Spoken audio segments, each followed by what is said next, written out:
आपका work place हो या आपका ऑफिस हो, टॉक्सिक वर्क कल्चर आपकी मेंटल पीस को छीन लेता है, खासकर तब जब आपने उस प्लेस की ग्रोथ में, उसे स्टेब्लिश करने में बरसों बिता दिए हों, और तब यह आपकी प्रोफेशनल रेपुटेशन को भी खराब करने लगता है।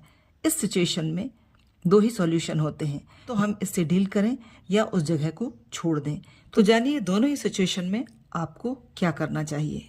आवेग में कभी भी निर्णय ना लें, गुस्से में आकर कोई भी कदम ना उठाएं, क्योंकि टॉक्सिक लोगों का कुछ नहीं बिगड़ेगा। अतः दूरगामी परिणामों के बारे में अवश्य सोचें। Hide your anger and emotions. गोपनीयता को हमेशा बनाए रखें। अपनी झुंझलाहट को किसी के सामने जाहिर न होने दें। बारीकी से समझने की कोशिश करें टॉक्सिक माहौल का वास्तविक कारण क्या है। कोई व्यक्ति, मैनेजमेंट, काम का बर्डन। टॉक्सिक एनवायरनमेंट आपकी एनर्जी को खराब करता है। कोशिश करें इस समय अपनी रियल स्ट्रेंथ को समझने की और व्यर्थ में अपनी ऊर्जा बर्बाद करने की जगह अपनी स्किल्स को डेवलप करने में समय लगाएं। Stay alert but don't make the people alert. सतर्क रहें पर दूसरों सतर्क होने का अवसर कभी ना दें।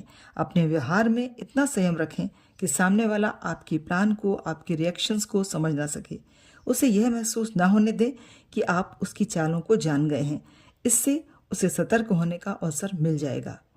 आप कितना भी टॉक्सिक एनवायरनमेंट से दूर रहने की कोशिश करें, एक समय के बाद आप एग्जॉस्ट होने लगेंगे और आप थकने लगेंगे। इसलिए बेहतर अवसरों की तलाश जारी रखें, पर लोगों को इसके बारे में पता ना लगने दें। किसी बाहरी व्यक्ति की सलाह लें।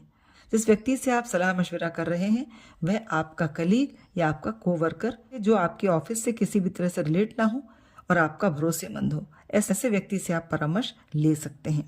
Authority is itself a reason. Toxic environment का रीजन यदि बॉस खुद है, तब इस कल्चर को बदलना मुश्किल है।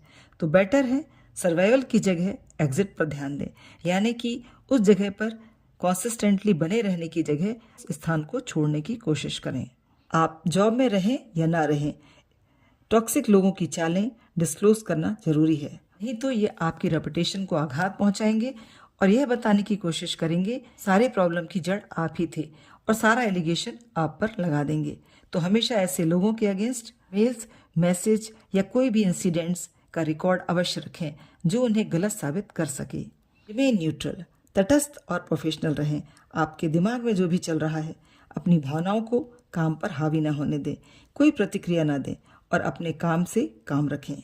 Focus on personal branding. अपनी पर्सनल आइडेंटिटी को डेवलप करें। ध्यान रखें आपकी योग्यता किसी बॉस या किसी कंपनी की मोहताज नहीं होती, इसलिए सतत अपने प्रोफेशनल आइडेंटिटी को डेवलप करते रहें। समय के साथ न्यू टेक्निक्स को, न्यू ट्रेंड्स को रहें, अपडेट होते रहें, जिस एनवायरनमेंट आपकी कॉन्फिडेंस को कम नहीं होने देगा। Before quitting. छोड़ना मात्र ऐसे लोगों के लिए गलत होकर भी खुद को सही बता रहे होते हैं। आपका अंतिम रास्ता ही होना चाहिए। छोड़ने से पहले फाइनेंशियल बैकअप मजबूत कर लें। Is it flexible? डिसीजन लेने से पहले से प्रश्न करें, क्या कोई सुधार की गुंजाइश है? क्या कोई दूसरे ऑप्शन पर विचार किया जा सकता है, जैसे मैनेजमेंट से बात करना या किसी दूसरे ब्रांच में मूव कर जाना? यदि नहीं तो क्विट करना बेहतर सॉल्यूशन है। सबसे ऊपर आती है आपकी सेहत। अपनी हेल्थ को प्रायोरिटाइज करें। आपकी मेंटल और फिजिकल हेल्थ अच्छी है तो आपको इस जॉब को छोड़ने के बाद बहुत सारे जॉब ऑप्शंस मिल जाएंगे। पर यदि टॉक्सिक एनवायरनमेंट में आपका काम करना इतना कठिन हो गया है कि आपकी मेंटल और फिजिकल हेल्थ बिगड़ रही है, तो समझ लें कि इससे दूर जाना, मूव करना बेहतर है, क्योंकि आपकी सेहत की कीमत के सामने दूसरी कोई भी चीज़ कीमती नहीं है।